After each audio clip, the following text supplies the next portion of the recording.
India کی جنوبی ریاست کرناٹک کی حکومت نے مختلف شعبوں میں کام کرنے والی خواتین کو ماہواری کے دوران ایک چھٹی دینے کا اعلان کیا ہے، جبکہ ان کی تنخواہ میں بھی کوئی کٹوتی نہیں کی جائے گی۔ نئی پالیسی کے تحت سرکاری اور پرائیویٹ کمپنیوں میں کام کرنے والی 18 سے 52 سال کی خواتین ماہواری کی ایک دن کی چھٹی لے سکتی ہیں، جسے آگے نہیں بڑھایا جا سکتا۔ چھٹی حاصل کرنے کے لیے کسی میڈیکل سرٹیفکیٹ کی ضرورت نہیں ہوگی۔ حکام کے مطابق اس پالیسی سے مختلف شعبوں میں کام کرنے والی 4 لاکھ خواتین استفادہ حاصل کر سکیں گی۔ تاہم اس میں بہت سی ایسی خواتین جو گھریلو ملازمت، یومیہ اجرت یا مزدوری کرتی ہیں وہ شامل نہیں ہیں۔ ایک اندازے کے مطابق ریاست میں ایسی خواتین کی تعداد 60 لاکھ ہے۔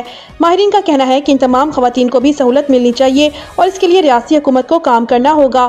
کرناٹک میں ماہواری کی چھٹی کو اس لحاظ سے بھی اہم قرار دیا جا رہا ہے کہ اس میں نجی شعبے کو بھی شامل کیا جا رہا ہے۔